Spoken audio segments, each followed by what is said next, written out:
आज हम लोग करेंगे second lecture kinetic theory of gases का।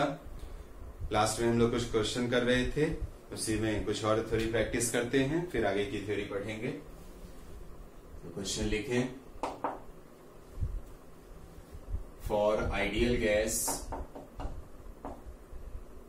प्रेशर दिया गया, सपोज 3 atm, डेंसिटी गिवन है 1.01 इंटू 10 to the power -2 ग्राम पर सीसी। निकालना क्या है आपको? RMS speed. वीडियो को पॉज करें और कैलकुलेट करें। स्पीड हमें चाहिए मीटर पर सेकेंड में। उम्मीद है आपने कर लिया होगा। तो आरएमएस स्पीड या तो प्रेशर वाले एक्सप्रेशन से जनरेट कर लीजिए, या फिर याद रहे तो अच्छी बात है 3p/रूट। अब क्वेश्चन में आपको बोला गया है कि स्पीड किसमें चाहिए? मीटर पर सेकेंड में। अब मीटर पर सेकेंड में स्पीड रखने के लिए प्रेशर और डेंसिटी को ऐसा यूनिट्स में यहां पुट करना होगा। तो प्रेशर 3 इंटू 3 atm, तो 3 atm का कन्वर्जन फैक्टर याद रखें 1.01 into 10 to the power 5। 1 atm is equivalent to 1.01 into 10 to the power 5 pascal या न्यूटन पर मीटर स्क्वायर। देन डेंसिटी ये ग्राम पर सीसी में गिवन है, तो 1 ग्राम पर सीसी बेसिक से भी कन्वर्ट कर सकते हैं, या डायरेक्ट भी आपको ध्यान होगा 10 to the power cube kg पर मीटर क्यूब। जैसे वाटर की डेंसिटी 1 ग्राम पर सीसी होती है या 1000 kg पर मीटर क्यूब। यहां पर सब्स्टिट्यूट करते हैं तो 1.01 into 10 to the power -2, conversion factor 10 to the power cube. 1.01 cancel out, इधर से 10, ये कुछ आपका 3 और इधर 10 to the power 4 बचेगा, 10 to the power 2 बाहर, 300 मीटर पर second. Next question, find ratio of RMS speed,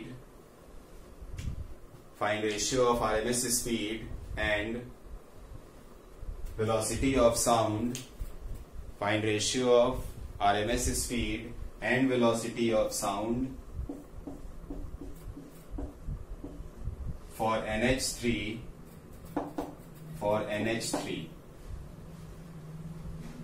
video pause करके निकाले आंसर।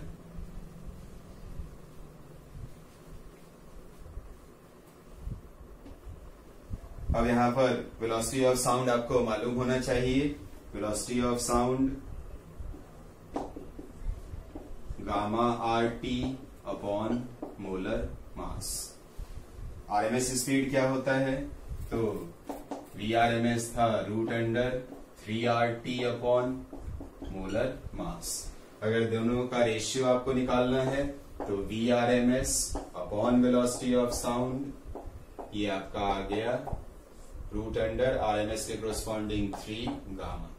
अब यहां पर गामा याद करिए, NH3 के लिए गामा क्या होता है? CP upon CV। तो NH3 के लिए अगर हम यही लिखना चाहें, ये नॉन लीनियर पॉलीएटॉमिक गैस है, दैट इज 4/3। तो सब्स्टिट्यूट कर लीजिए 3/4/3, तो ये आपका कुछ आ गया 3/2। तो RMS के कोरस्पॉन्डिंग 3 गामा, 4/3, 3/2, तो यही आपका ratio. Next question,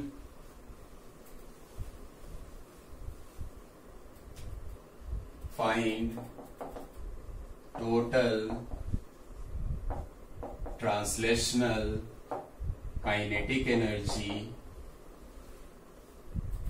for ideal gas at pressure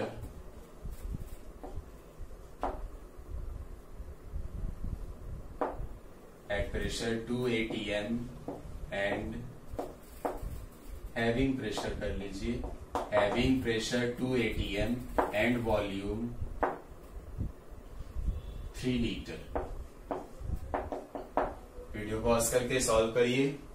find total translational kinetic energy of ideal gas having pressure 2 atm, volume 3 litre.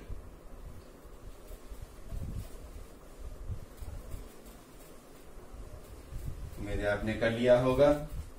इन सब क्वेश्चंस में थोड़ा यूनिट का ध्यान रखेंगे। तो टोटल ट्रांसलेशनल काइनेटिक एनर्जी का एक्सप्रेशन याद करिए। 3/2 तीन फॉर्मूले इसमें आए थे। 1/2 mvrms स्क्वायर, दूसरा 3/2 pv और फिर 3/2 nrt। यहां हम लोग यूज कर लेते हैं 3/2 pv। 3/2 प्रेशर का डेटा आपको गिवन है 2 atm। यूनिट का अगेन ख्याल रखिए 1.01 इंटू 10⁵ ये प्रेशर, और फिर वॉल्यूम के कोरस्पॉन्डिंग अगर रखना है तो 3 लीटर। अब यहाँ फिर कन्वर्जन आपको फैक्टर ध्यान रखना होगा। लीटर ऐसा यूनिट वॉल्यूम की नहीं है, इसको कन्वर्ट करना होगा मीटर क्यूब। तो 1 लीटर डायरेक्ट भी अगर याद हो तो लिख सकते हैं 10⁻³ मीटर क्यूब, या इसी को कन्वर्ट कर दीजिए 1 लीटर इज 10³ cc, और cc क्या है तो सेंटीमीटर का क्यूब 10⁻² का क्यूब 10⁻6 प्लस 3 10⁻³ मीटर क्यूब। तो 3 इंटू 10⁻³ जब इन दोनों को ऐसा यूनिट में रखें तो यूनिट किस में आपको मिलेगा, जूल में। बाकी सिंपल सा कैलकुलेशन है, इसको सॉल्व कर लीजिए, आ जाएगा। तो इतना joule. Next question,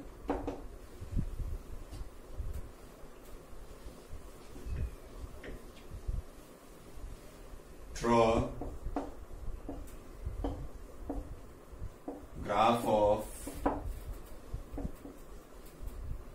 translational kinetic energy versus temperature absolute scale पर। Temperature capital T, second average translational kinetic energy versus temperature capital T, RMS speed versus capital T, and fourth RMS speed versus √T। चारों graph draw करें। 4 option नहीं है, 4 question है, तो चारों का draw करिए। वीडियो पॉज करिए और सही से ड्रॉ करिए।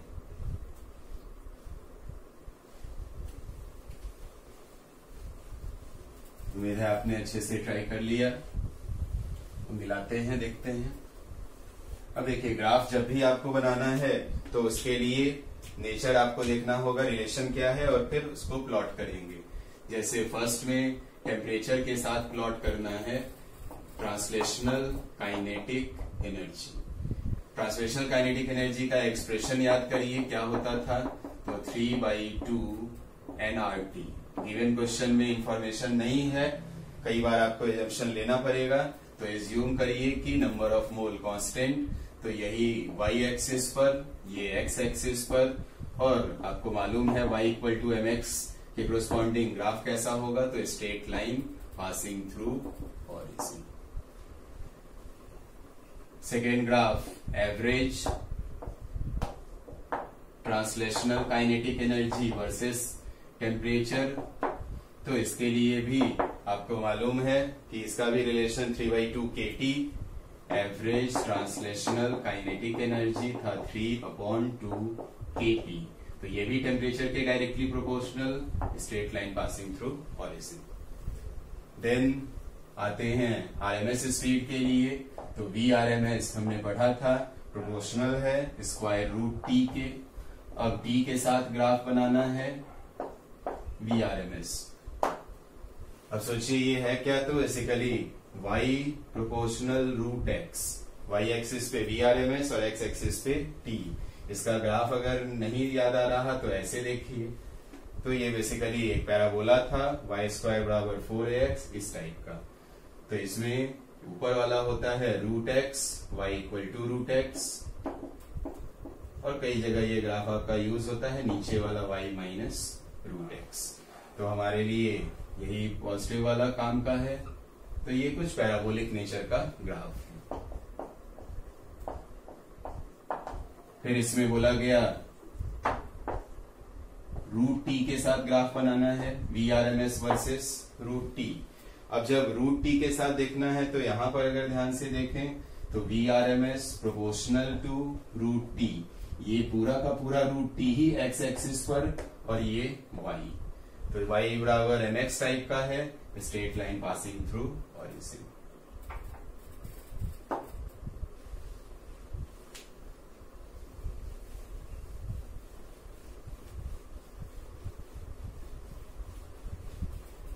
चलिए अब आते हैं कुछ आगे के कॉन्सेप्ट्स पे।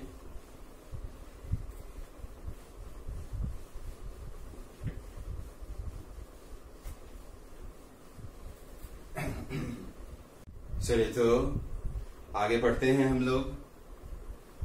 मान लीजिए गैस सैंपल हमने लिया for any ideal gas sample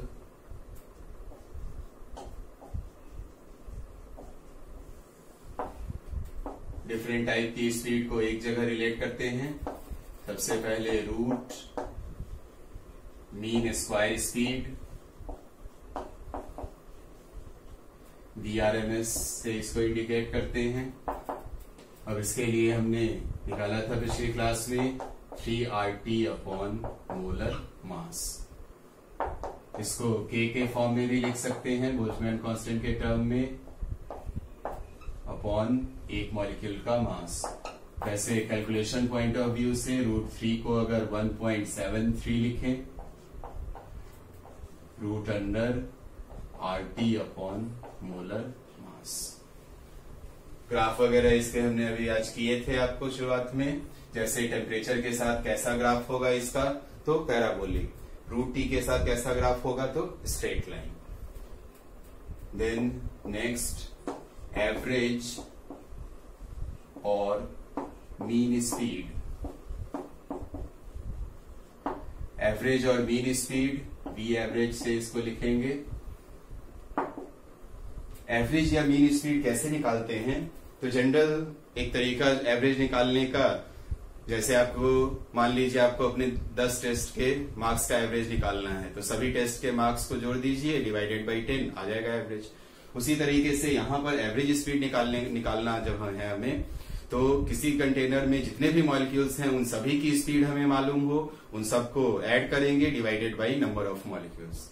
but जब काइनेटिक थ्योरी शुरुआत में आई थी तो उस समय के लिए बहुत बड़ी परेशानी थी कि हम कैसे निकाला जाए हर मॉलिक्यूल की स्पीड, क्योंकि हमने पढ़ा था एजम्पशन में कि different molecules all possible speed से ऑल पॉसिबल डायरेक्शन में मूव करते हैं।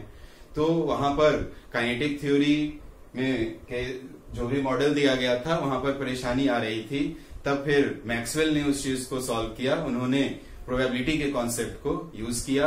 और साइंस में प्रोबेबिलिटी बड़ी अजीब थी उस समय, क्योंकि उससे पहले न्यूटोनियन मैकेनिक्स लोग पढ़ते थे और न्यूटोनियन मैकेनिक्स में आप सर्टेन चीजों की बात करते हैं कि ये चीज सर्टेन है और फिर डिफाइन करते हैं। प्रोबेबिलिटी साइंस में कैसे आ गया, बट ठीक है, उन्होंने एक्सपेरिमेंटली जो भी ऑब्जर्वेशंस थे उसको उन्होंने जो मैथमेटिकल रिलेशन दिया था उससे वो जस्टिफाई हो रहा था। फिर बाद में उसे एक्सेप्ट किया गया और इसी यही आगे बेसिस बना आपका क्वांटम थ्योरी का, क्योंकि क्वांटम थ्योरी में भी आप सब कुछ प्रोबेबिलिटी के ही बेसिस पे डिफाइन करते हैं। तो मैक्सवेल डिस्ट्रीब्यूशन वेलोसिटी इक्वेशन, आपको वेलोसिटी डिस्ट्रीब्यूशन इक्वेशन पढ़ना नहीं है, बट उसी से ये निकलता है। तो जानने के लिए ध्यान रख सकते हैं कि जब एवरेज स्पीड निकालना है तो सबकी स्पीड को जोड़ दें divided by total number of molecules. जैसे कभी 3-4 मॉलिक्यूल देके एवरेज स्पीड पूछे तो आप इससे निकालोगे। गैस सैंपल में बहुत लार्ज नंबर ऑफ मॉलिक्यूल्स होते हैं, उसमें इसी को लार्ज नंबर के लिए इंटीग्रेशन यूज करते हैं, VDN अपॉन इंटीग्रल DN। अब यहां से DN का form Maxwell velocity distribution equation से DN को पुट करेंगे, इंटीग्रेट करेंगे 0 to ∞, वो आपका आ जाएगा। अब यहाँ पर उतना हम लोग नहीं करने जा रहे हैं, फाइनल रिजल्ट याद रखेंगे 3RT upon pi molar mass, या इसको K के टर्म में लिखें तो 3kT अपॉन एक मॉलिक्यूल का मास, और रूट अंडर 8/पाई को अगर अलग से सॉल्व करना चाहें तो 1.60 या 1.59 अप्रोक्सीमेटली आता है, root under RT upon molar mass. तो यही एवरेज स्पीड का एक्सप्रेशन, और इसको अच्छे से याद रखिए। तो ज्यादातर इसी वाले फॉर्मेट को यूज करेंगे। ये वाली वैल्यू अगर आप याद रखते हो तो अच्छा है, कैलकुलेशन में आसानी होगी। यहां से अगर पूछा जाए कि चलिए बताइए average velocity versus temperature, average speed versus temperature का ग्राफ कैसा होगा, तो यहां पर आप बना सकते हैं टेम्परेचर के स्क्वायर रूट के प्रोपोर्शनल, तो ये भी पैराबोलिक ग्राफ। और अगर यहीं पे प्लॉट करना हो स्क्वायर रूट टी के साथ एवरेज स्पीड या मीन स्पीड का, तो straight line passing through horizon, या इस तरह का कोई भी ग्राफ रहे तो सिमिलर मैनर में रिलेशन निकाल के करेंगे। नेक्स्ट है एवरेज वेलोसिटी। ध्यान से इस टर्म को देखिए, वेरी इंपॉर्टेंट। एवरेज वेलोसिटी, मैं एवरेज स्पीड नहीं बोल रहा हूं, एवरेज वेलोसिटी करना होता है तो सभी वेलोसिटी को सम करेंगे divided by total number of molecules. Exam में आता है एवरेज वेलोसिटी और आप डायरेक्ट एवरेज स्पीड के फॉर्मूले को लिख के चले आते हैं, तो गलत है। एवरेज वेलोसिटी अलग टर्म है, एवरेज इसमें स्पीड्स को सम किया गया है, यहाँ वेलोसिटी के मैग्नीट्यूड्स लिखे गए हैं, यहाँ वेलोसिटी वेक्टर लिखा जा रहा है। अब लोगों ने ये देखा कि सभी मॉलिक्यूल मूव तो करते हैं, बट अगर कंटेनर में रख दिए जाएं किसी गैस को स्मूथ सरफेस पर, तो वो कंटेनर मूव नहीं करता। मतलब इसका ये है कि बेसिकली डिस्प्लेसमेंट तो जीरो है, तो जब डिस्प्लेसमेंट जीरो आ रहा है तो इसका मतलब average velocity must be zero. तो सभी रैंडमली अलग अलग डायरेक्शन में मूव कर रहे हैं, जब उन सभी के वेक्टर सम को देखेंगे तो ये आएगा जीरो। तो अच्छे से याद रखेंगे, कोई क्वेश्चन में ध्यान देंगे, वेलोसिटी बोल रहे हैं या स्पीड, यहाँ अक्सर गलती होती है। तो एवरेज वेलोसिटी जीरो। अब इसी पर बेस्ड अगर आपसे पूछ दे कि चलो बताओ एवरेज मोमेंटम क्या होगा, एवरेज मोमेंटम, तो उसी पैटर्न पे डिफाइन कर दीजिए, P1 plus P2 divided by total number of molecules, n लिख दे रहे हैं। अब यहां से भी सोचिए तो सबका मास सेम है, ये अगेन कन्वर्ट हो जाएगा m v1 vector plus v2 vector divided by m।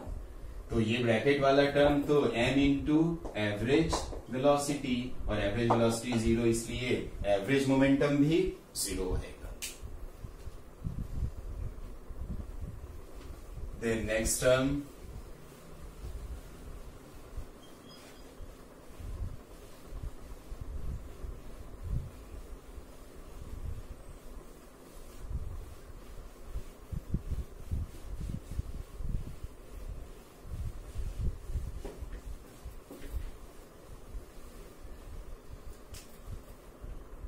चलिए नेक्स्ट टर्म करते हैं,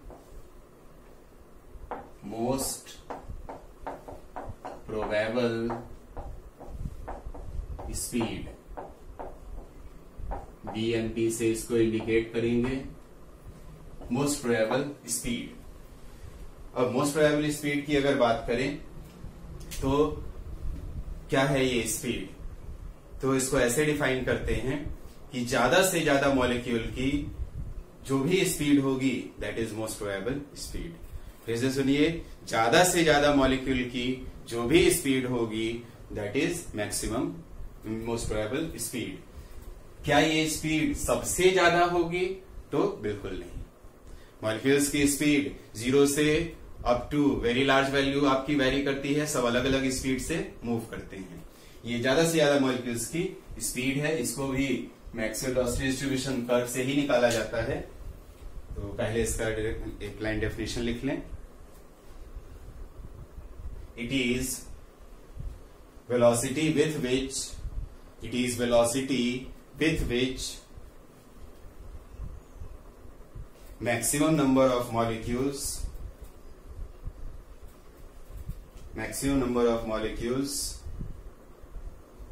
have probability to move. It is velocity with which maximum number of molecules have probability to move. Full stop. Remember, it is not maximum speed. Remember, it is not maximum speed. तो expression इसका v most probable √2 upon molar मास, या अगर k के term में लिखें तो r upon molar मास को रख सकते हैं स्मॉल kt अपॉन मॉलिक्यूल का मास। √2 को अगर लिखना चाहें तो 1.41 RT अपॉन मोलर मास। अब अगर आपसे पूछें कि चलिए बताइए RMS स्पीड या most probable speed is to average speed is to RMS speed, क्या होगा ये रेशियो? तो तीनों को मैंने RT upon M into certain factor के फॉर्म में लिखा है। तो इसमें 1.41 is to 1.60 is to 1.73 RMS corresponding. तो अगर यहां से देखें तो इनका ऑर्डर भी मिल रहा, कौन सबसे ज्यादा है? तो RMS स्पीड सबसे ज्यादा, then average speed, then most probable speed. Very important relation, state exam में आता है, रट लो, आएगा एग्जाम में।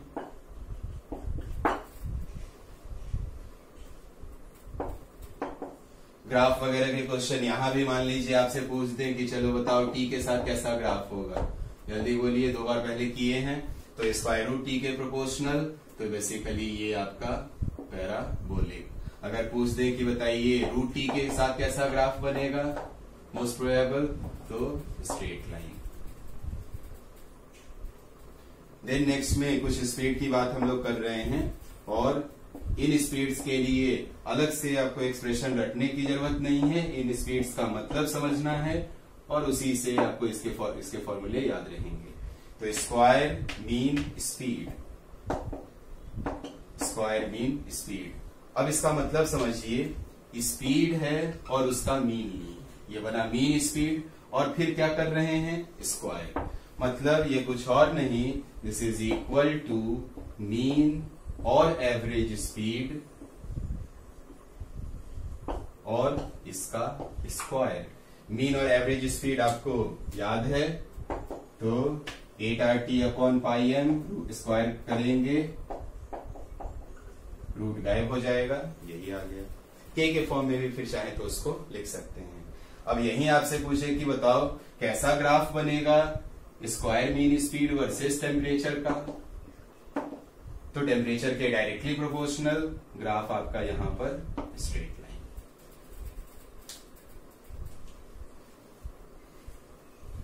देन नेक्स्ट टर्म पे आते हैं।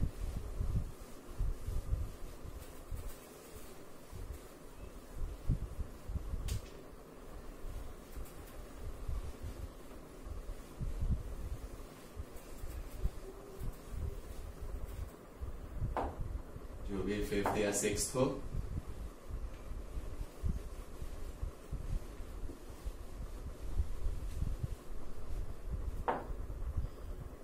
Mean square speed.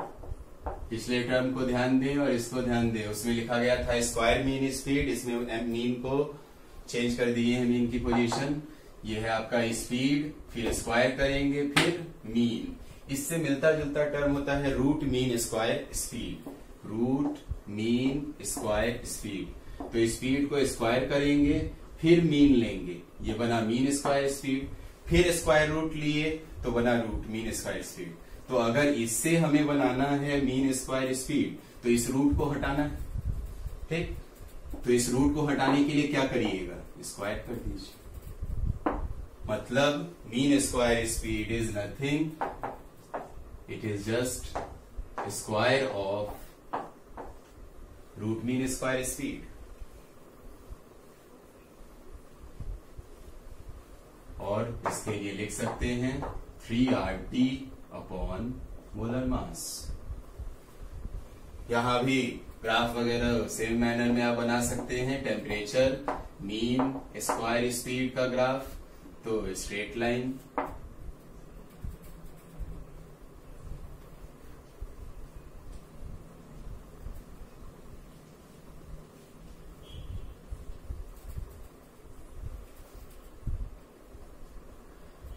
इसके बाद कभी क्वेश्चन आपसे पूछ दें कि बताइए mean square speed upon square mean speed का रेशियो क्या है। चलिए एक छोटा सा क्वेश्चन कर ही लीजिए।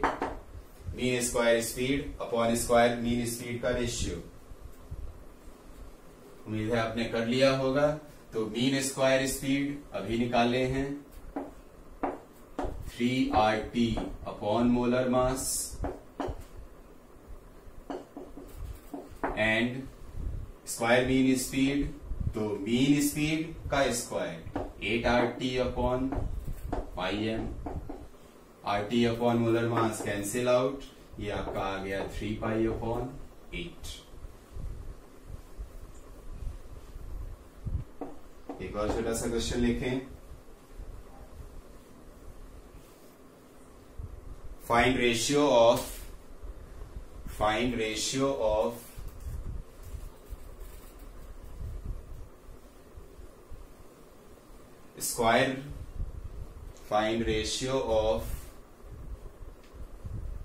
Mean square speed, find ratio सुधार लें, find ratio of mean square speed to x component of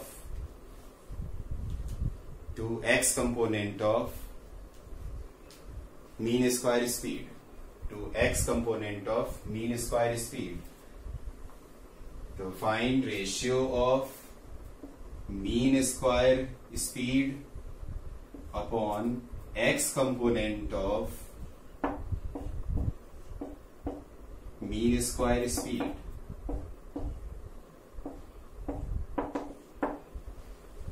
screen pause करके करें। तो देखिए मीन स्क्वायर स्पीड की अगर हम बात करें तो मीन स्क्वायर स्पीड के लिए फॉर्मूला भी अपने पास है, बट x कंपोनेंट के लिए है नहीं। तो यहां पर याद करिए फर्स्ट एजम्पशन हमने किया था sigma VX square is sigma V square by 3। अगर आपको याद हो तो फर्स्ट एजम्पशन में हमने लिखाया था तीनों x y z एक्सिस में इक्वल प्रोबेबिलिटी मूव करने की होती है, तो वहां से ये चीज आती है। अब अगर इसी में n से डिवाइड हम कर दें टोटल नंबर ऑफ मॉलिक्यूल्स, और यहां भी sigma V square upon n, left hand right hand दोनों साइड में n से हमने डिवाइड किया, और अगर ध्यान से अब सोचें तो ये टर्म है क्या, सभी के स्पीड के स्क्वायर का सम divided by number of molecules. मतलब अगर इस वाले टर्म को sigma V square by n को आप देखें तो ये स्पीड है, इसका स्क्वायर है और फिर मीन, तो यही वाला टर्म है आपका मीन स्क्वायर स्पीड। तो मीन स्क्वायर स्पीड अपॉन 3, और इधर वाले टर्म क्या है, तो सभी के स्पीड के x कंपोनेंट के स्क्वायर का सम बाई n। तो ये है आपका ये वाला term mean square speed of x component. तो आपको पूछा गया था x component of mean square speed. Question में थोड़ा सा मॉडिफाई कर लें, उसको लिख लें mean square speed of x component. तो क्या रेशियो इनका आ जाएगा 1/3। तो mean square speed of x component upon mean square speed 1/3।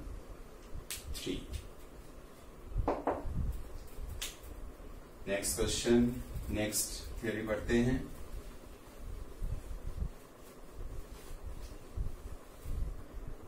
अब जैसे जो भी ये सब फॉर्मूला हम लोग निकालें, जैसे √3RT/m या √8RT/πm, ये सब आप किसी गैस सैंपल के लिए निकालते हैं जहां पर नंबर ऑफ मॉलिक्यूल्स बहुत लार्ज हैं।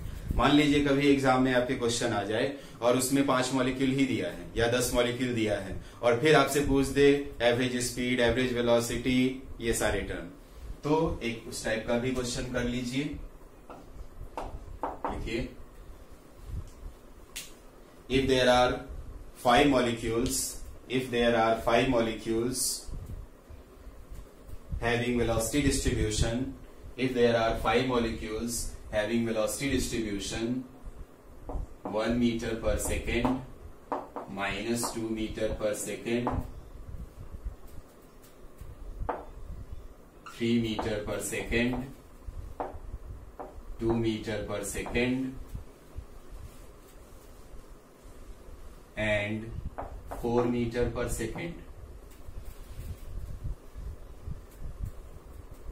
If there are 5 molecules having velocity distribution 1, 2, minus 2, 3, 2, 4 meter per second, then find first part,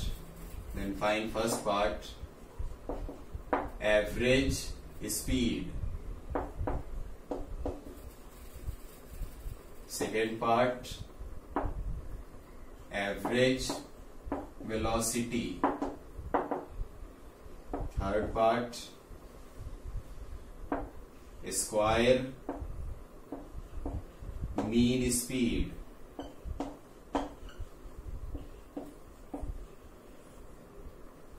Fourth, mean square speed. Fifth, most probable speed. Screen को पॉज करिए और सॉल्व करें। अब यहां चूंकि फाइनाइट नंबर ऑफ मॉलिक्यूल्स हैं, तो इस केस में जो फॉर्मूला आप पढ़ते हैं इन सब टर्म्स का, उसको नहीं यूज करेंगे। वो तभी एप्लीकेबल है जब नंबर ऑफ मॉलिक्यूल्स बहुत ज्यादा हों। अब अगर उम्मीद है अभी तक आप सॉल्व कर लिए होंगे, तो एवरेज स्पीड की अगर हम बात करें तो सभी के स्पीड का सम 1 + 2 + 3 + 2 + 4, टोटल 5 मॉलिक्यूल्स हैं तो डिवाइडेड बाई 5, यही आ गया आपका एवरेज स्पीड। बाकी कैलकुलेशन कर सकते हैं, मैं डायरेक्ट पुट कर रहा हूं। इसके बाद एवरेज वेलोसिटी की बात करें। अब यहां पर पुट करते वक्त एवरेज स्पीड में ध्यान दीजिए, इस -2 की जगह मैंने 2 रखा है। बेसिकली ये माइनस और ये सब प्लस दिए हैं, तो ये माइनस शो क्या कर रहा होगा, उसका डायरेक्शन, वेलोसिटी डिस्ट्रीब्यूशन आपको बताया था। जब एवरेज वेलोसिटी लिख रहे हैं तो सबको साइन के साथ रखें, अंडरस्टूड है। ये +x में जा रहा होगा तो ये -x, तो डायरेक्शन कंसीडर करते हुए इसको पुट करेंगे डिवाइडेड बाई 5। तो जो भी यहां पर आ जाए 4 3 7 1 8/5। अगर यहां लिखना चाहें तो 6 9 11 12 डिवाइडेड बाई 5। तो ध्यान दें, एवरेज वेलोसिटी हमने 0 लिया था कब, जब गैस सैंपल की बात करते हैं, बट यहां फाइनाइट मॉलिक्यूल्स की डिस्ट्रीब्यूशन के लिए जैसा दिया है उसके अकॉर्डिंग निकालेंगे। Then square mean speed. Square mean speed के लिए क्या करेंगे, स्पीड का मीन, ये तो मीन स्पीड हो गया, या फिर एवरेज स्पीड, और इसी का क्या करना है आपको, स्क्वायर। तो ये एवरेज स्पीड का ही स्क्वायर है, और एवरेज स्पीड निकाला हमने 12/5 का square. Then mean square speed की अगर हम बात करें तो मीन स्क्वायर स्पीड में स्पीड का स्क्वायर करेंगे और फिर मीन करेंगे। तो स्पीड का स्क्वायर 3 स्क्वायर 2 स्क्वायर 4 स्क्वायर, हमने सभी स्पीड का स्क्वायर किया। अब मीन लेना है, सबको जोड़ दें डिवाइडेड बाई कितने मॉलिक्यूल्स हैं, 5। फिर बोला गया आपसे मोल कैसे निकालेंगे, तो अब इन सभी में देखें तो सबसे ज्यादा नंबर ऑफ मॉलिक्यूल्स की जो स्पीड है, 2 मॉलिक्यूल की स्पीड 2 मीटर पर सेकेंड, तो 2 मीटर पर सेकेंड। क्या ये मैक्सिमम स्पीड है, बिल्कुल नहीं, मैक्सिमम स्पीड 4 है। एक और पार्ट इसी में कर लीजिए, root mean square speed, RMS speed, root mean square speed. अब इसको निकालना है तो मीन स्क्वायर स्पीड है ही, निकाल चुके हैं हम लोग, उसी का क्या कर देना है, रूट। तो मीन स्क्वायर स्पीड यहां पे निकाले थे, तो square root of this thing 1 square plus 2 square plus 3 square plus 2 square plus 4 square divided by 5। तो इस तरह के जो क्वेश्चंस रहेंगे उसमें ध्यान रखिएगा, बेसिक डेफिनेशन को यूज करिएगा, जो रिजल्ट्स आप पढ़े हैं उनको नहीं। चलिए इसके बाद करते हैं नेक्स्ट कॉन्सेप्ट। तो अब हम लोग पढ़ते हैं मैक्सवेल वेलोसिटी डिस्ट्रीब्यूशन कर्व। इस कर्व को बेसिकली कॉन्सेप्चुअली हम लोग पढ़ेंगे, मैथमेटिकली तो उतना नहीं अभी पढ़ सकते हैं इस 12th लेवल पर। तो मैक्सवेल्स स्पीड डिस्ट्रीब्यूशन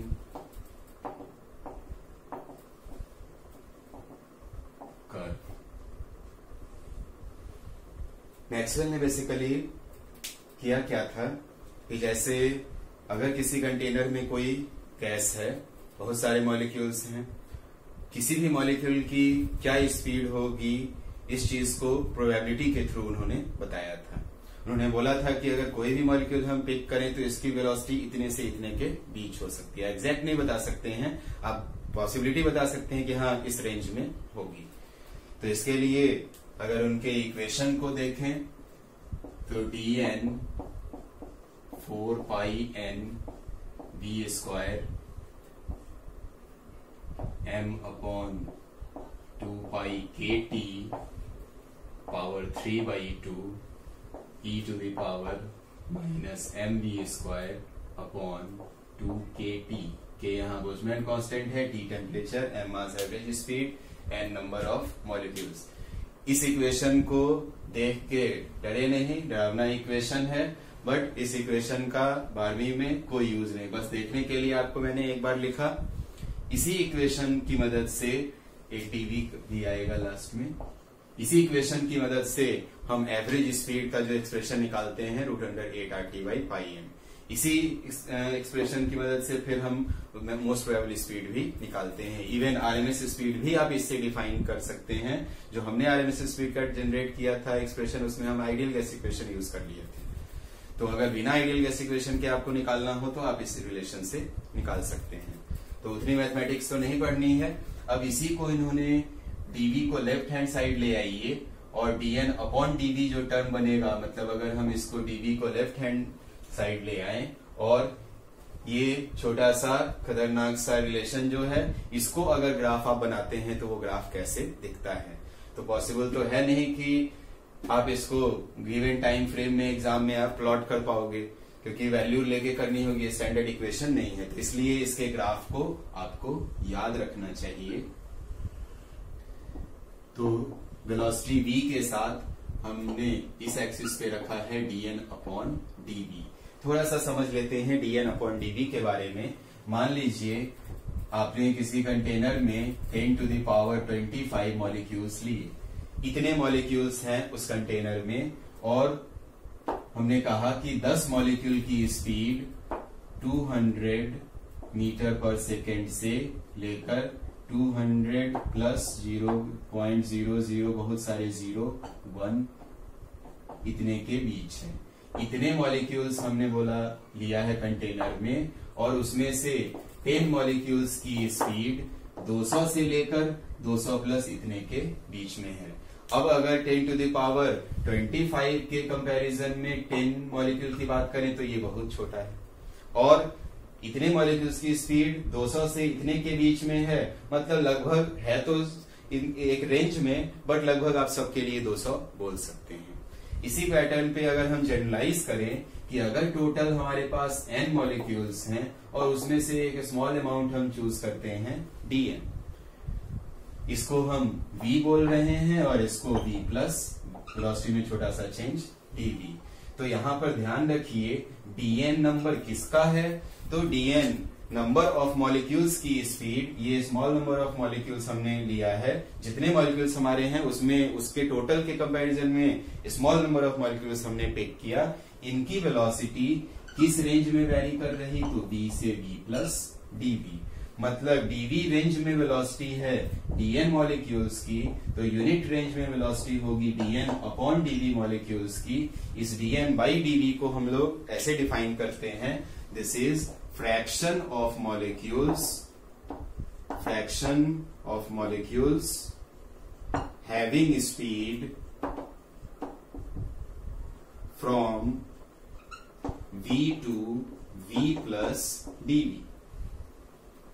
तो यहां भी अगर देखें तो मैक्सवेल के अकॉर्डिंग उन्होंने एग्जैक्ट नहीं बोला, उन्होंने एक रेंज दिया, उन्होंने एक संभावना बताई कि हाँ इतने से इतने के बीच में होने की पॉसिबिलिटी है। हाँ, वो रेंज जब स्मॉल करेंगे तो ऑलमोस्ट हम लगभग एग्जैक्ट के पास पहुंच सकते हैं। तो इसी चीज को यूज किया। अब इस इक्वेशन को जब हम ग्राफ पे प्लॉट करते हैं तो ये कुछ इस टाइप का आता है। अब इसमें ध्यान आपको क्या क्या रखना है इस ग्राफ से रिलेटेड, तो जो पॉइंट्स आपको बोल रहे हैं इस रिलेशन को रटने की जरूरत नहीं, ग्राफ आपको याद रहना चाहिए कैसा होता है। डायरेक्ट ग्राफ ही पूछा जाएगा तो बताना होगा। एनसीईआरटी में थोड़ा सा उन्होंने बताया है ग्राफ के बारे में, तो बहुत ज्यादा डिटेल में तो नहीं, बट जितने इंफॉर्मेशन अब मैं लिखाने जा रहा हूं उनको आपको याद रखना है। तो पहली चीज आपको ये ग्राफ का नेचर याद रखना है। क्या ये ग्राफ सिमेट्रिक है? तो बिल्कुल नहीं। इस ग्राफ में हमें ये चीज दिख रही है कि यहाँ पर वेलोसिटी 0 भी है और बहुत लार्ज वैल्यू भी बाद में ले रहा है। मतलब बेसिकली ये ग्राफ बता रहा है कि कुछ मॉलिक्यूल्स ऐसे होंगे जिनकी वेलोसिटी बहुत कम होगी, कुछ मॉलिक्यूल्स ऐसे भी होंगे जिनकी वेलोसिटी बहुत ज्यादा होगी, और एक तरह से 0 से लेकर एक वेरी लार्ज वैल्यू तक सारी वेलोसिटीज पॉसिबल है मॉलिक्यूल्स की। अब अगर इसको आप सोचें तो जैसे अगर एक कंटेनर में आप गैस रखे हैं तो उसमें डिफरेंट मॉलिक्यूल्स हैं, सब अलग अलग स्पीड से मूव कर रहे हैं, और इसका प्रैक्टिकल एग्जाम्पल आप देखने को मिलता है आपको इवेपोरेशन में। कैलोरीमेट्री में हमने इवेपोरेशन की बात की थी, तो उसमें जब फेज चेंज हो रहा था तो कई सारे मॉलिक्यूल्स ऐसे थे जो बॉइलिंग पॉइंट पहुंचने से पहले ही भाग जाते थे। तो आप वाटर का टेम्परेचर हो सकता है 50 डिग्री ही हो, बट हो सकता है कुछ मॉलिक्यूल्स एस्केप कर जा रहे थे। तो वहां भी इसी चीज से अगर सोचेंगे तो आपको क्लियर होगा कि जब हम बोल रहे हैं 50 डिग्री सी पर, तो 50 डिग्री सी के कोरस्पॉन्डिंग जो आप एवरेज काइनेटिक एनर्जी निकालिएगा या एनर्जी निकालिएगा वो एवरेज काइनेटिक एनर्जी होगी। अगर आप किसी पर्टिकुलर मॉलिक्यूल की काइनेटिक एनर्जी या स्पीड की बात करें तो वो हो सकता है इस रेंज वाला स्पीड हो सकता है इस रेंज वाला, कोई किसी का इस रेंज वाला हो सकता है। तो जो मॉलिक्यूल्स की स्पीड 50 डिग्री सी पर ही बहुत ज्यादा होती है वो एस्केप कर जाते हैं और उसी की वजह से इवेपोरेशन होता है। अब इसमें और क्या इसमें देख सकते हैं, तो अगर मान लीजिए हम यहां पर एक पतला सा स्ट्रिप कंसीडर करते हैं, एक थिन स्ट्रिप हमने यहां पर फॉर्म बनाया, समझाने के लिए थोड़ा मोटा आपको दिखा रहे हैं। ये स्ट्रिप यहां वाले पॉइंट के कोरस्पॉन्डिंग जो वेलोसिटी है हमने v लिया, और इस एंड के कोरस्पॉन्डिंग वेलोसिटी को हमने बोला v प्लस dv। मतलब अगर इस वाले स्ट्रिप का एरिया हम लिखना चाहें, इस स्ट्रिप का अगर एरिया लिखना चाहें तो सोच के देखिए क्या आएगा इस स्ट्रिप का एरिया। तो एरिया इज ये हाइट dn/dv और ये छोटा सा लेंथ v से v प्लस dv। तो एरिया इसका आएगा dn/dv into dv cancel out, ये आ गया dn। मतलब क्या है, इस ग्राफ का एरिया बता रहा है नंबर ऑफ मॉलिक्यूल्स। यहां पर dn/dv हम रीड किए हैं, तो यहां से मतलब यह है कि dn मॉलिक्यूल्स की वेलोसिटी हमने शुरू में देखे क्या माने हैं, dn मॉलिक्यूल्स की वेलोसिटी v से v प्लस dv। तो v से लेकर v प्लस dv के बीच dn मॉलिक्यूल्स की वेलोसिटी है और इस स्ट्रिप का एरिया बताता है यही।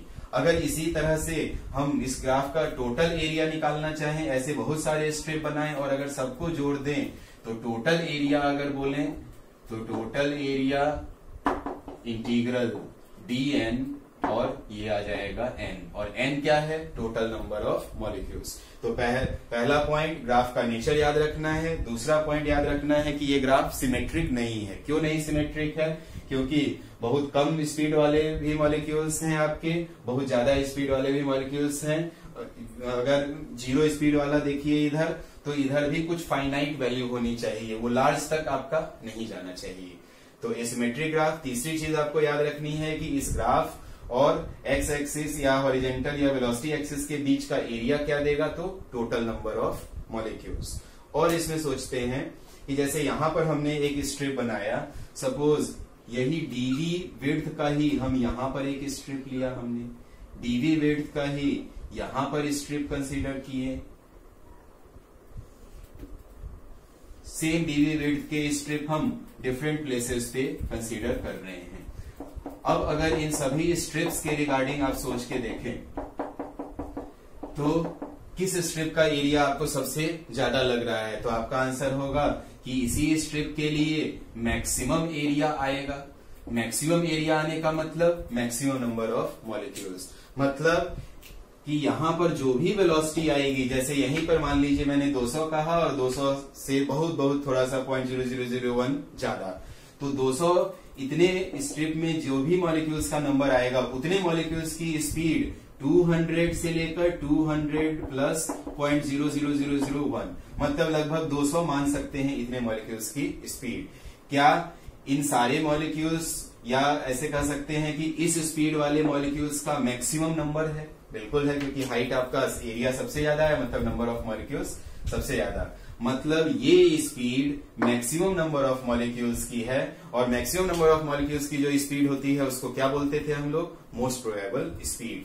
तो ध्यान रखिएगा यहाँ पर कि जो पीक वाला पॉइंट होता है जिसके कोरस्पॉन्डिंग सबसे ज्यादा हाइट आपको दिखती है, उसके कोरस्पॉन्डिंग जब वेलोसिटी एक्सिस पर देखेंगे तो ये बताएगा मोस्ट प्रोबेबल स्पीड।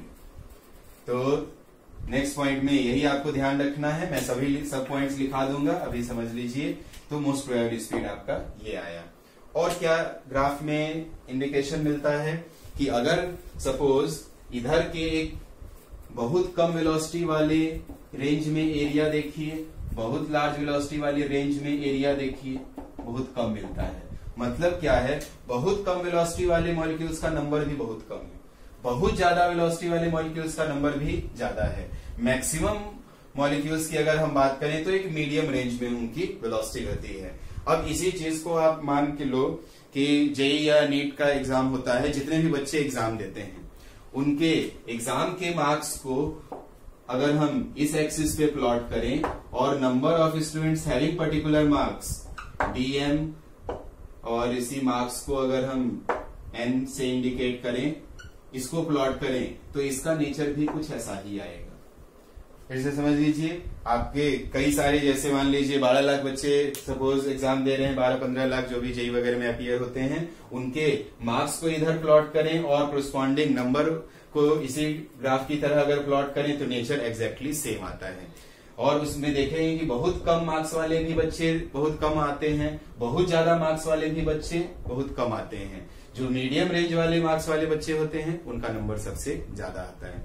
तो जो मैक्सवेल प्रोबेबिलिटी से बताया था मैथमेटिकल एक्सप्रेशन, वो बेसिकली जो एक्सपेरिमेंटल रिजल्ट्स मिलते हैं उनसे बहुत मैच करता था, इसलिए उसको करेक्ट माना गया। तो पहले 2-3 पॉइंट लिखें, इसके बाद हम कुछ और इस चीज में एक्सप्लेन करेंगे। तो फर्स्ट पॉइंट लिख लीजिए, this graph is asymmetric. This graph is asymmetric because minimum value is 0 and maximum velocity is very large. Understood है वो लाइट की स्पीड से कम होगी। Minimum velocity is 0 and maximum velocity is large. अगर symmetric होता तो ऐसे कहते जितना इधर उतना ही इधर, एक फाइनाइट मिलता, बट इधर बहुत लार्ज तक आपको मिलता है। सेकेंड पॉइंट लिखिए, area between curve and velocity axis, area between curve and velocity axis gives number of molecules.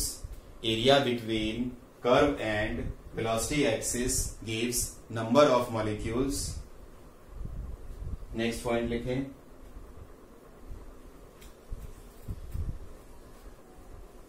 number of molecules having very small speed, number of molecules having very small speed and very large speed is quite low.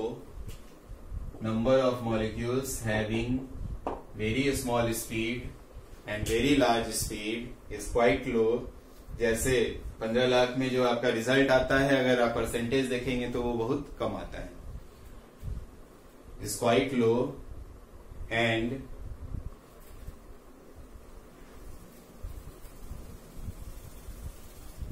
and most probable velocity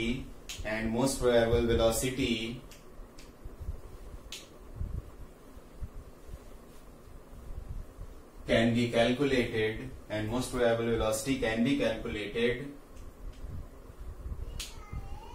कैसे calculate करेंगे इस velocity को? तो अब अगर graph में देखें तो क्या ये ग्राफ का ये पॉइंट मैक्सिमा है? तो अब याद करिए आपके पास आपको मैक्सिमा मिनिमा निकालने आता है, तो यही जो फंक्शन दिया है इसी फंक्शन को अगर हम y मान लें और y का मैक्सिमा निकाल लें तो हमें ये वैल्यू मिल जाएगी। तो उसमें आगे जो भी लिखे होंगे, therefore maximum most probable velocity can be calculated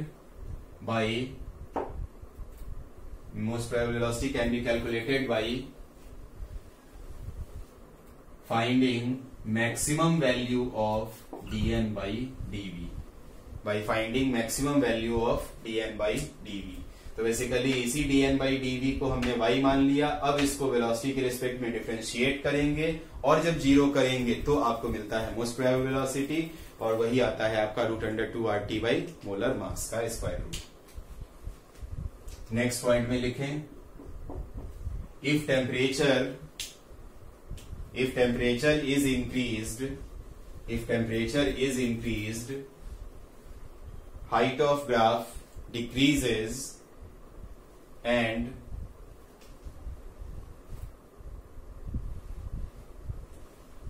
graph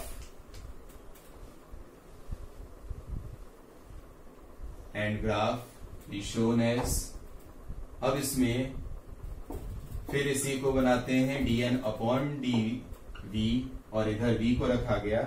अब जैसे इसी ग्राफ को ड्रॉ किया गया किसी टेम्परेचर T पर, अब मान लीजिए अगर टेम्परेचर को बढ़ाते हैं तो क्या होगा? मोस्ट प्रोबेबल स्पीड बढ़ेगी।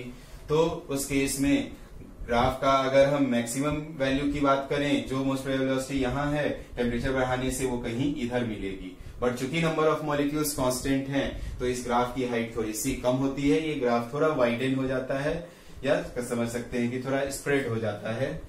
तो अगर कुछ इस तरह से दिखाया जाए, किसी टेम्परेचर पर ग्राफ है आपका ये,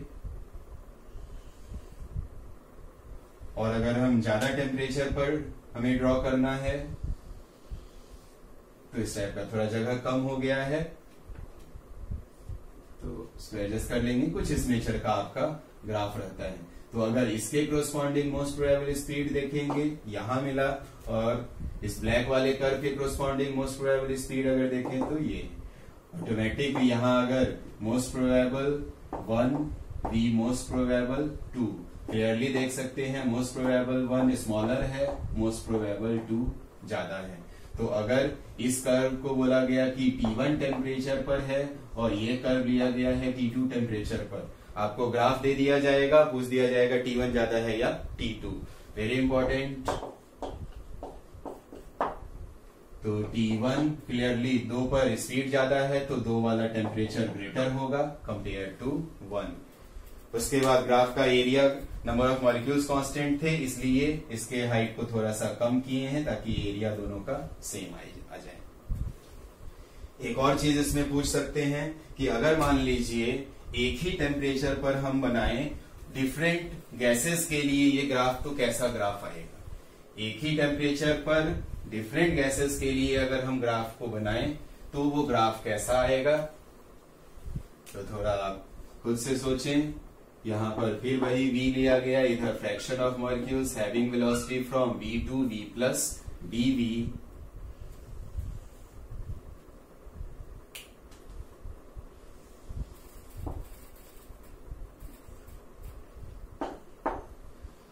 तो यहां पर टेम्परेचर दोनों के लिए हमने सपोज T ही लिया है, टेम्परेचर में अंतर नहीं है, बट इनमें से अगर इसको हम फर्स्ट कर्व बोलें और this one is second curve, तो एक है आपका H2 और दूसरा है O2।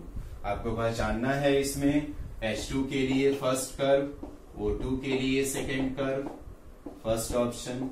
सेकेंड ऑप्शन H2 के लिए सेकेंड कर्व, O2 के लिए फर्स्ट कर्व। बस 2 ही ऑप्शन है, सोच के बताइए कौन सा किसके लिए होगा। उम्मीद है आपने कर लिया होगा। अब अगर यहाँ डिसाइड करना है तो टेम्परेचर सेम है, तो मोस्ट प्रोबेबली स्पीड की अगर आप बात करें तो most probably speed proportional to square root T upon molar mass √2 RT/m। तो इसमें टेम्परेचर तो सेम है, जिसका कम मोलर मास होगा उसके लिए देखेंगे तो मोस्ट प्रोबेबली स्पीड ज्यादा होगा। जिसका कम मोलर मास उसके लिए मोस्ट प्रोबेबली स्पीड ज्यादा। अब दोनों कर्व में अगर ध्यान से देखें तो इसका मोस्ट प्रोबेबल स्पीड ज्यादा है, मोर, और इसके लिए relatively most probable speed less है। तो बताइए मोस्ट प्रोबेबल स्पीड मोर, तो मोलर मास स्मॉल। मतलब ब्लू वाले कर्व या सेकेंड कर्व का मोलर मास कम होना चाहिए, और इन दोनों में मोलर मास किसका कम है? H2 के लिए। तो ब्लू वाला कर्व मतलब सेकेंड कर्व होना चाहिए H2 का। ऐसे भी ध्यान रख सकते हैं कि राइट के डायरेक्शन में शिफ्ट होगा आपका M, मोलर मास घटता जाएगा, इधर से इधर जाने पर मोलर मास डिक्रीज करेगा। और इस केस में अगर बात करें टेम्परेचर वाले प्लॉट में तो इधर से इधर जाने पर टेम्परेचर इंक्रीज करेगा। टेम्परेचर के स्क्वायर रूट के डायरेक्टली प्रोपोर्शनल था, तो इधर से इधर जाने पे टेम्परेचर इंक्रीज करेगा, और यहाँ पर इधर से इधर जाने पे मोलर मास डिक्रीज करेगा। तो मैक्सवेल वेलोसिटी डिस्ट्रीब्यूशन कर्व में इतना मोर देन सफिशिएंट इंफॉर्मेशन। एक बार चारों पॉइंट को ध्यान रखें, ये सिमेट्रिक ग्राफ होगा। उसके बाद पीक के कोरस्पॉन्डिंग मोस्ट प्रोबेबल डिफाइन करेंगे। ऐसे क्वेश्चन वगैरह मान लीजिए आपको बना दिए जाएं, ऐसे ही ग्राफ आपको दे दिया गया, इस तरह से ग्राफ बना दिया गया, और यहां पर शो कर दिए V1, V2, V3। बोलेंगे पहचानिए इसमें से कौन सा मोस्ट प्रोबेबल स्पीड है, कौन सा रूट मीन स्क्वायर स्पीड है, कौन सा एवरेज स्पीड है। अब अगर आपको आइडेंटिफाई करना है, बाकी इधर dN/dV, इधर V, जल्दी बोलिए कौन सी स्पीड रिप्रेजेंट कर रहा? तो सबसे हाइट जो ज्यादा होगा V1 is most probable speed. अब RMS स्पीड इन दोनों में से कौन है? तो हमने पढ़ा था कि मोस्ट प्रोबेबल स्पीड सबसे छोटा था, उससे ज्यादा एवरेज स्पीड था, और सबसे ज्यादा तीनों में RMS स्पीड। तो जो सबसे आगे वाला है वो RMS, सबसे पीछे वाला या P के कोरस्पॉन्डिंग। इस तरह के क्वेश्चन कभी कभी पूछ सकते हैं कि अगर मान लीजिए एक कंटेनर है और एक कंटेनर में एक ही मॉलिक्यूल है, एक कंटेनर है और इसमें बस एक सिंगल मॉलिक्यूल है, तो बताइए इसके लिए कौन सी स्पीड ज्यादा होगी? सिंगल मॉलिक्यूल इन कंटेनर, कौन सी स्पीड सबसे ज्यादा होगी? सोचें। तो एक ही मॉलिक्यूल है तो सोच लिए। अब मान लो आप अपने क्लास में इकलौते स्टूडेंट हो, पूछे फर्स्ट कौन आया, लास्ट कौन आया, आप ही होगे। तो जब एक ही मॉलिक्यूल होगा तो इसके लिए most probable speed, RMS speed या एवरेज स्पीड, ये सब के सब सेम होंगे।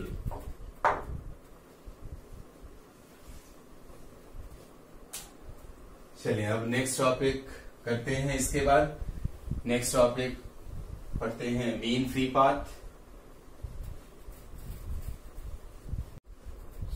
चलिए तो नेक्स्ट टॉपिक है मीन फ्री पाथ।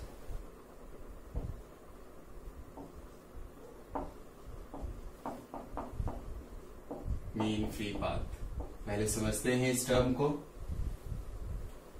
मान लें एक कमरे में आपको और परफ्यूम के बॉटल के कैप को आप ओपन करते हो, तो क्या परफ्यूम एक रूम के एक कोने से दूसरे कोने उसकी स्मेल तुरंत पहुंच जाती है? तो अगर आप ऑब्जर्व करोगे तो उसमें कुछ टाइम लगता है। ऐसा नहीं होता है कि इंस्टेंटली आपने कैप ओपन किया और रूम के हर हिस्से में वो परफ्यूम आपका स्प्रेड हो, उसकी स्मेल स्प्रेड हो जाती है। क्यों ऐसा होता है तो उस चीज को देखिए। अगर हम किसी कंटेनर में एज्यूम कर रहे हैं कि बहुत सारे मॉलिक्यूल्स हैं, randomly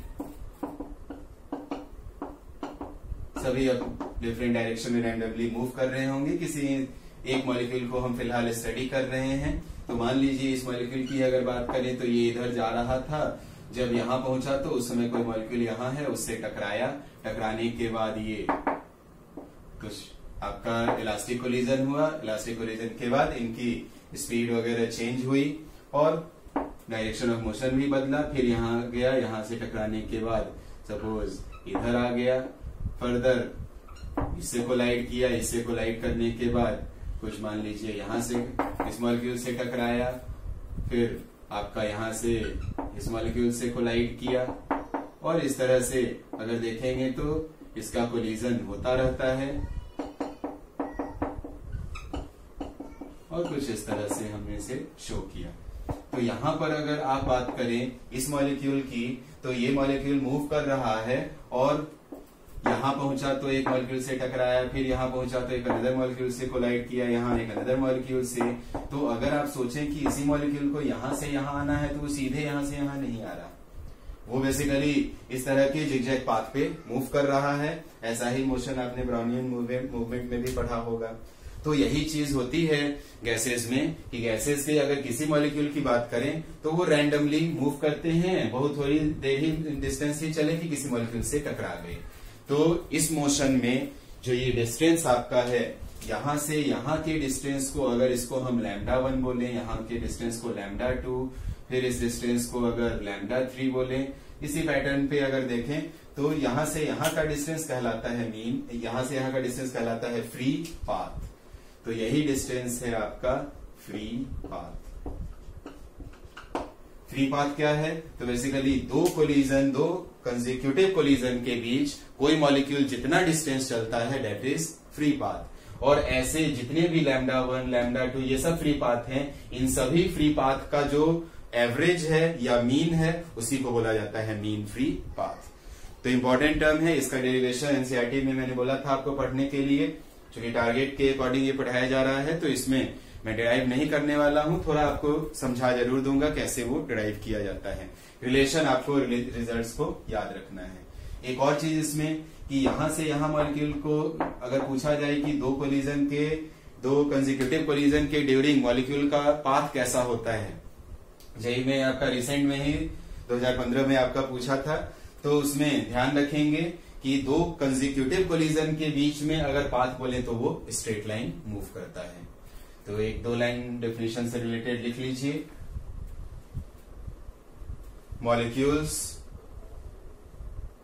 molecules of any gas placed in container, molecules of any gas placed in container move in a straight line between two consecutive collision. Molecules of any gas in container move in straight line between two consecutive collision.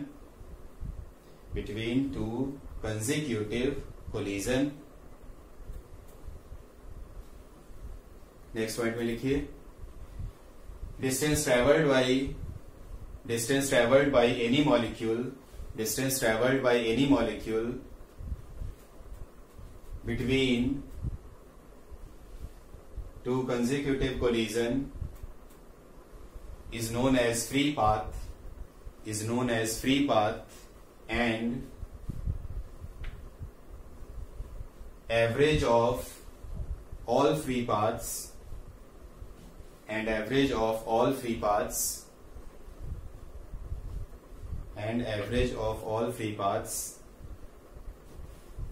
is mean free path, and average of all free paths is mean free path. इसको lambda से indicate कर रहे हैं, तो lambda को अगर लिखना है तो λ1 प्लस λ2 ऐसे सारे distances divided by total number of collisions, collisions. Final मैं अभी रिजल्ट लिख रहा हूं, कैसे आता है थोड़ा सा उसको भी आपको समझा दूंगा। तो फाइनल रिजल्ट इसका अगर देखेंगे तो 1/√2 pi D square N V. इन टर्म्स का मतलब समझते हैं तो इस एक्सप्रेशन में अगर हम बात करें स्मॉल डी की, तो ये है हमारा डायमीटर। किसका डायमीटर? मॉलिक्यूल का डायमीटर, डायमीटर ऑफ मॉलिक्यूल। ये एन वी किसको लिखा गया है?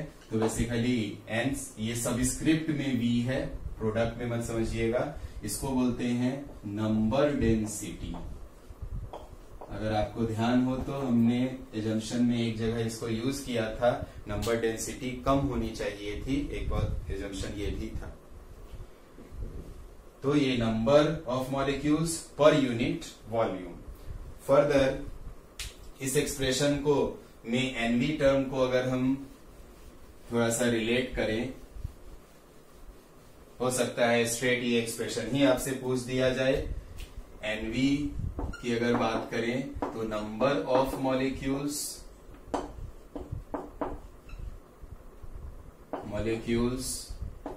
Divided by volume.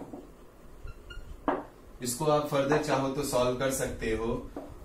अगर number of molecules per unit volume, मैं इधर अगर आइडियल गैस इक्वेशन लूं तो PV is equal to NRT, और अगर नंबर ऑफ मोल को आप मास के term mass upon molar mass भी लिख सकते हैं, या फिर उसको कन्वर्ट कर सकते हैं number of molecules upon NA. इसी में स्मॉल एम से सोचिए, अगर ऊपर नीचे मल्टीप्लाई करें तो यही आपका मास बन जाएगा, ये आपका मोलर मास। तो ये नंबर ऑफ मॉलिक्यूल्स, डायरेक्ट भी नंबर ऑफ मोल को ऐसे आप लिख सकते थे, तो n upon N A into R T. तो अगर हम n अपॉन v के लिए सॉल्व करें, number of molecules per unit volume, तो P N A upon R T. तो यही आपका P N A upon R T. मतलब अगर यहां पर सब्स्टिट्यूट कर दें तो मीन फ्री पाथ का एक्सप्रेशन √2 पाई डी स्क्वायर, और ये आपका कुछ आ गया एन ए इंटू पी, और ऊपर में आपका टी। तो एक्सप्रेशन इसको याद रखिए, इस एक्सप्रेशन को याद रखें और जरूरत पड़ने पर इसको कन्वर्ट कर दें। हाँ, यहां से क्या ध्यान रख सकते हैं, तो इस एक्सप्रेशन में बेसिकली रिलेट किया जा रहा है lambda is proportional to T, temperature के डायरेक्टली प्रोपोर्शनल, प्रेशर के इनवर्सली प्रोपोर्शनल। तो ज्यादातर यही याद रखते हैं और इसको जनरेट कर लेते हैं जहां पर जरूरत पड़े। क्वेश्चन वगैरह में डायरेक्ट इसका यूज आपको मिलेगा। अब यहां देखिए तो एन ए कॉन्स्टेंट, डी आपका कॉन्स्टेंट। एक और टर्म यहां पर मीन फ्री पाथ से ही रिलेटेड रहता है, इनफैक्ट इसके डेरिवेशन में पहले वही टर्म आता है, मीन फ्री टाइम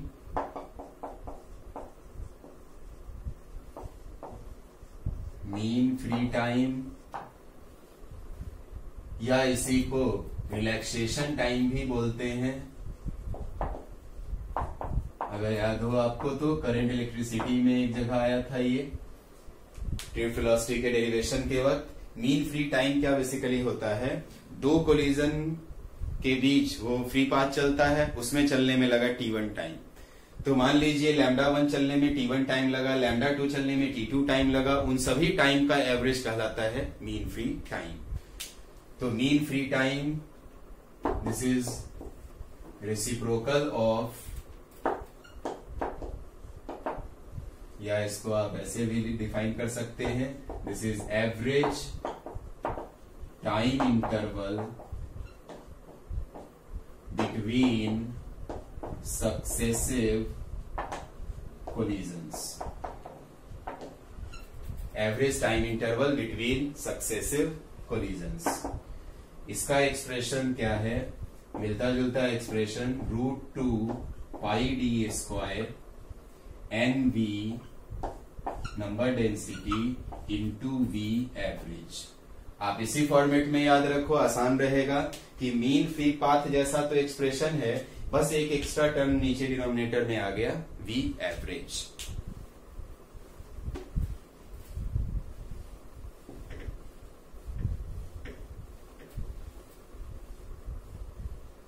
अब इस केस में अगर जो क्वेश्चन अक्सर इस पे आते हैं तो उन्होंने इसी को मीन फ्री टाइम कहा, टाउ से मैं इंडिकेट कर रहा हूं इसको मीन फ्री टाइम। अब अगर आपसे बोले for given number density, for given number density बताइए टेम्परेचर के साथ कैसे रिलेटेड है फ्री टाइम, तो temperature mean free time is inversely proportional to V average. Given gas के लिए डायमीटर कांस्टेंट, एनवी को नंबर डेंसिटी कांस्टेंट कर दिए हैं, और एवरेज वेलोसिटी के डिपेंडेंस की अगर बात करें तो root under 8RT by pi M, तो ये आपका P और ऊपर मोलर मास। डायमीटर वगैरह का भी डिपेंडेंस है, जस्ट अगर हम for given number density of given gas, अलग अलग गैसेस लीजिएगा तो डायमीटर का भी टर्म आएगा। अब क्वेश्चन जो पूछते हैं इसमें, जैसे आपसे पूछते हैं कि चलिए बताइए mean free time tau, mean free time versus temperature का ग्राफ कैसा होगा। Mean free time versus root T का ग्राफ कैसा आएगा, इसको 1/t करिए। अब mean free time versus 1/t का ग्राफ अगर आपसे पूछ रहे हैं तो t is proportional to 1/√t। अगर ध्यान से सोचें तो इसी को हम ऐसे भी लिख सकते हैं, प्रोपोर्शनल टू 1/t का स्क्वायर रूट।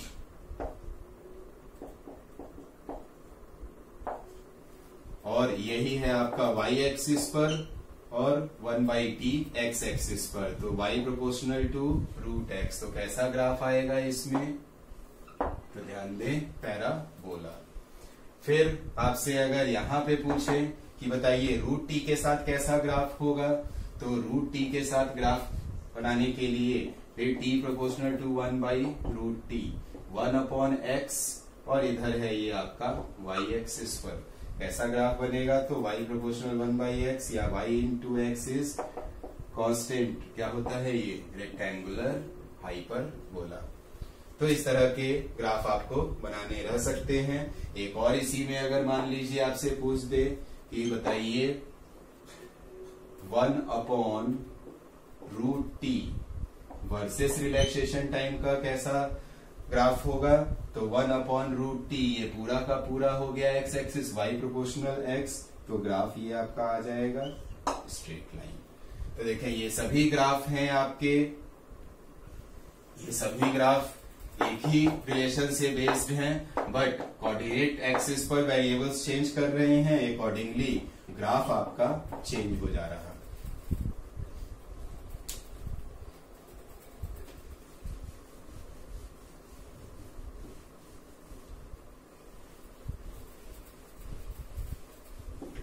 क्वेश्चन छोटा सा इस पे कर लीजिए। सपोज ए गैसेस, ए और बी दो गैसेस हमने लिया और इनके लिए एटॉमिक रेडियस सपोज आपको दे दिया गया कुछ 0.01 नैनोमीटर, 0.04 नैनोमीटर। इसके बाद मोलर मास या मोलर मास आपको गिवन है, इसका सपोज कुछ दे दिया हमने 40, इसका 160। दो गैसेस हमने लिया और दोनों के लिए दोनों के लिए एटॉमिक रेडियस बता दिया गया, मोलर मासेस बता दिए गए। अब आपको पूछा गया for same number density of two gases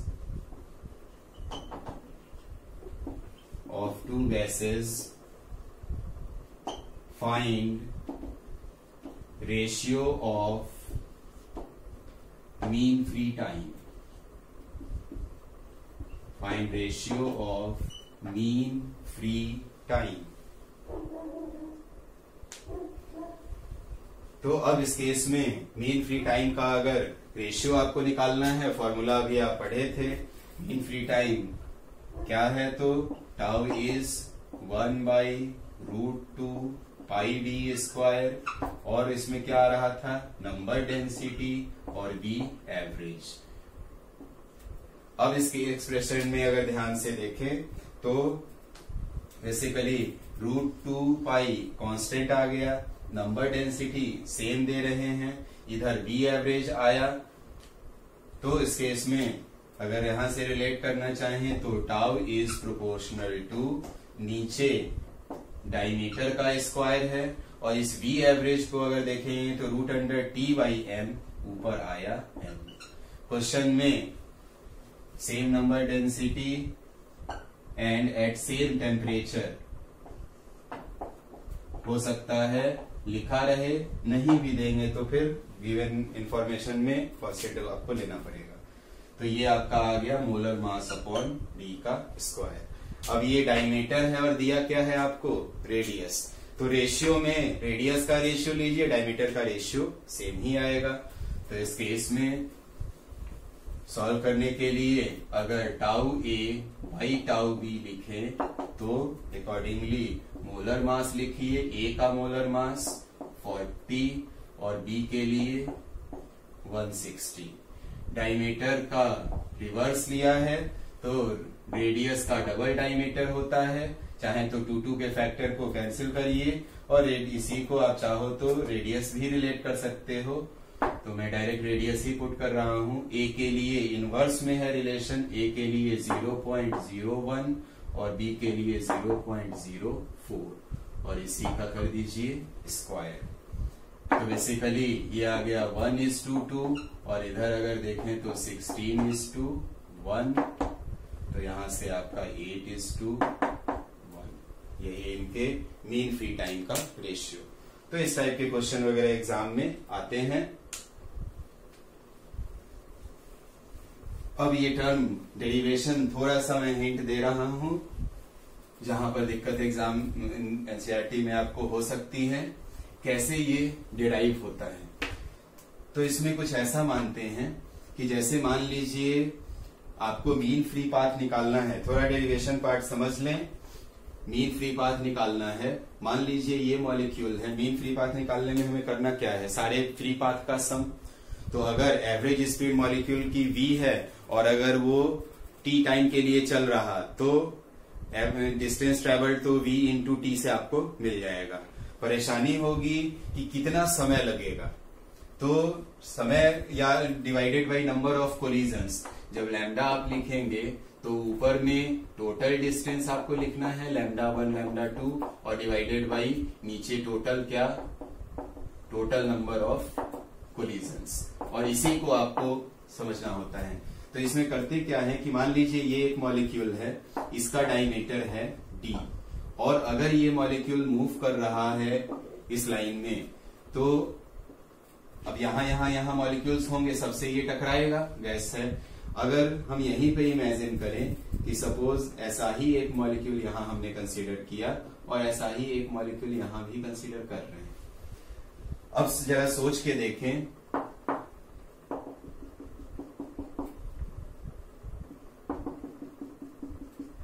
हमने 3 मॉलिक्यूल यहाँ दिखाया, हमें इस मॉलिक्यूल को डिस्कस करना है, और फिलहाल जो हम डिस्कशन कर रहे हैं इसमें एज्यूम कर रहे हैं कि एक मॉलिक्यूल मूव कर रहा है और बाकी सारे मॉलिक्यूल रेस्ट में हैं।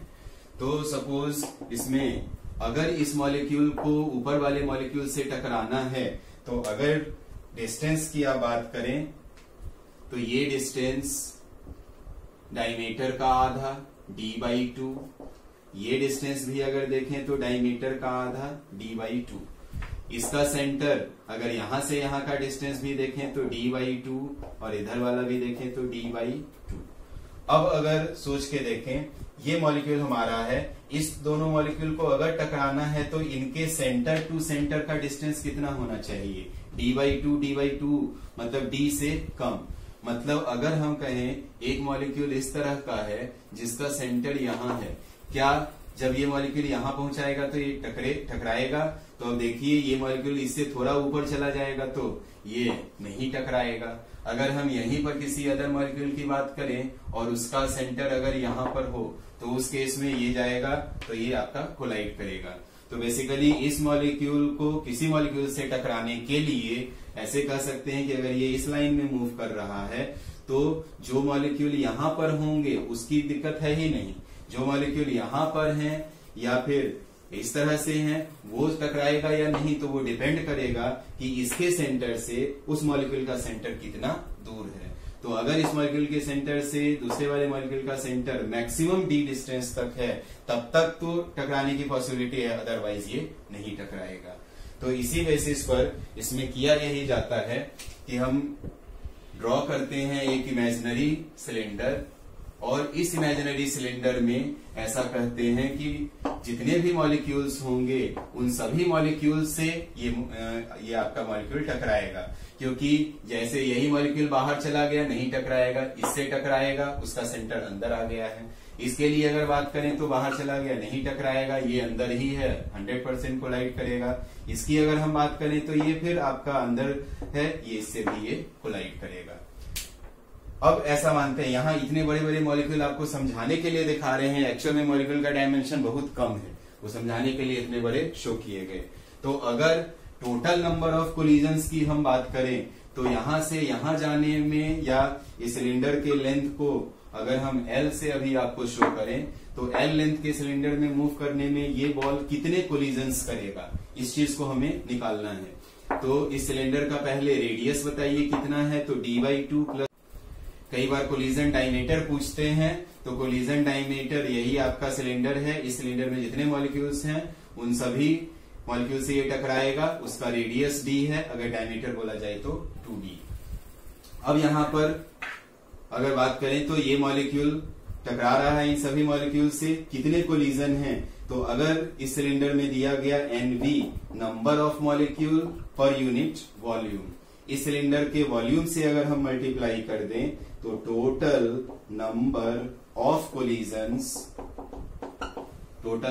कोलिजन्स अगर आप लिखेंगे तो नंबर ऑफ मॉलिक्यूल पर यूनिट वॉल्यूम इंटू एक का वॉल्यूम इंटू यहां से यहां का वॉल्यूम, कितना वॉल्यूम है तो ये डिस्टेंस L को क्या लिख सकते हैं, तो जिस एवरेज वेलोसिटी से चल रहा इंटू मान लीजिए t टाइम लगा इसको यहां से यहां आने में, तो यही L डिस्टेंस आपका आया। तो टोटल नंबर ऑफ कोलिजन्स को जब आप लिखोगे तो इसमें यही आपका आ जाएगा V एवरेज इंटू T, ये तो लेंथ आ गया इंटू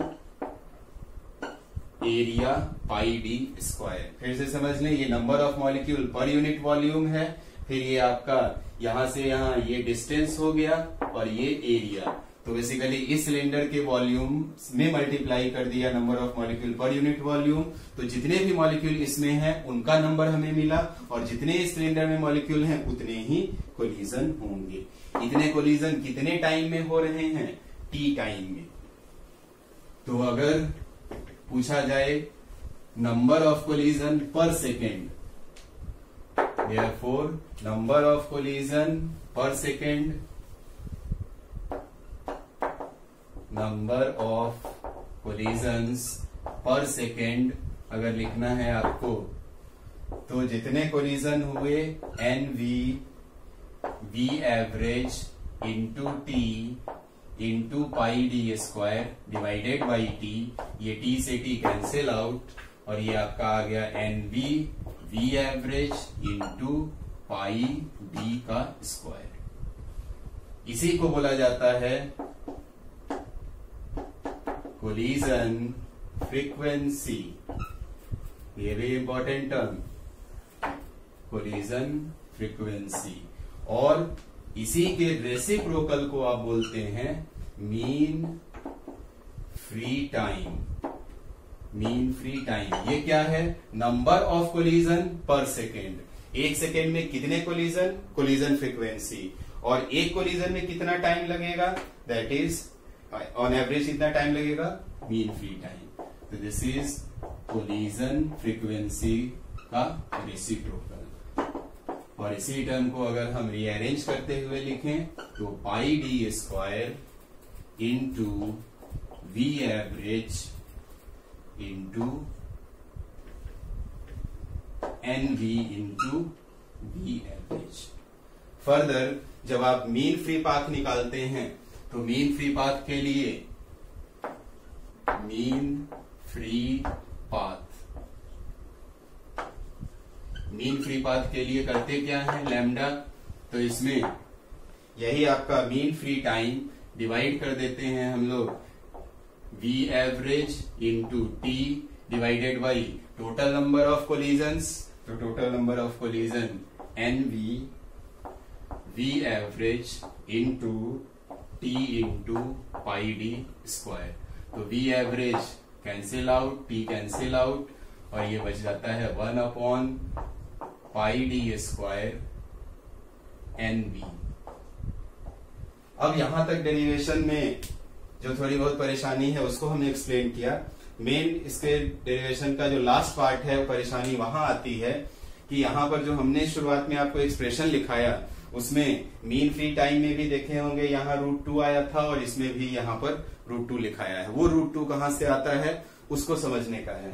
तो एक्चुअल में इस पूरे डेरिवेशन में ये माना गया कि सारे मॉलिक्यूल रेस्ट में है, केवल यही मूव कर रहा। बट फैक्ट ये है कि सबके सब मॉलिक्यूल मूव करते हैं। तो इसलिए इसमें जो वेलोसिटी हम ले रहे हैं वो वेलोसिटी नहीं लेके क्या लेते हैं? Average velocity. और एवरेज वेलोसिटी से √2 क्यों आ जाता है तो उसको समझ लीजिए। फाइनल रिजल्ट तो उसको याद रखना ही है। एक्चुअली अगर मान लीजिए एक मॉलिक्यूल V1 से इधर जा रहा, V1 वेक्टर से, दूसरा मॉलिक्यूल V2 से इधर जा रहा, अगर हमें एवरेज वेलोसिटी नहीं लिख के रिलेटिव एवरेज वेलोसिटी अगर लिखनी है तो V रिलेटिव में अगर हम लिखें तो V1 माइनस V2। और अगर आपको दो वेक्टर के डिफरेंस का मैग्नीट्यूड याद हो तो V1 square plus V2 square minus 2V1 V2 cos of theta, दोनों के वेलोसिटी वेक्टर के बीच का एंगल। अब चूंकि ये थीटा आपका बदलता रहेगा तो जब इसी की हमें V रिलेटिव की एवरेज वैल्यू लेनी होगी तो V रिलेटिव की एवरेज वैल्यू लेने में कॉस थीटा का एवरेज 0। अब इसका आप एसी चैप्टर पढ़े होंगे तो वहां ये चीज सीखते हैं हम लोग कि उसमें एवरेज वैल्यू आपकी कॉस थीटा साइन थीटा का एक टाइम पीरियड या integral number of time period पर 0। तो ये बेसिकली आ जाता है आपको V1 square plus V2 square. और फर्दर जब हम एवरेज वेलोसिटी की बात कर रहे हैं तो पहला मॉलिक्यूल हो या दूसरा मॉलिक्यूल हो, V1 का एवरेज V2 का एवरेज दोनों का सेम ही आपका आता है। ठीक है, इंडिविजुअल वेलोसिटी अलग होगी, एवरेज वेलोसिटी सबकी सेम। तो यही वाला एक्सप्रेशन कन्वर्ट हो जाता है √2V में। तो बेसिकली यही चीज आपको √2 का फैक्टर थोड़ा समझने में परेशानी शायद हुई होगी, तो उस चीज को यहां से ध्यान रखें। बाकी इस पूरे डेरिवेशन को समझने के लिए हमने बस बताया। तो एटलीस्ट रिलेशन आपको मीन फ्री पाथ का याद रखना है, मीन फ्री टाइम का याद रखना है। किस पे डिपेंडेंस देखेंगे तो डायमीटर पे डिपेंडेंस देखिएगा, डी के स्क्वायर के इनवर्सली प्रोपोर्शनल रहता है। फिर टेम्परेचर और प्रेशर पे मीन फ्री पाथ की बात करें तो टेम्परेचर अपॉन प्रेशर के प्रोपोर्शनल आता है, इस पे आपका सवाल रहेगा। फिर मीन फ्री टाइम में अगर देखें तो नीचे एक V एवरेज वाला टर्म आ जाता था, उसकी वजह से वो कुछ dependence molar mass upon √T के प्रोपोर्शनलिटी में रहता है। तो इसमें फर्स्ट पार्ट आपका काइनेटिक थ्योरी ऑफ गैसेज में ये स्पीड से रिलेटेड ये आपका कंप्लीट हुआ। इसके बाद हम नेक्स्ट में पढ़ेंगे डिफरेंट टाइप के थर्मोडायनेमिक प्रोसेसेस।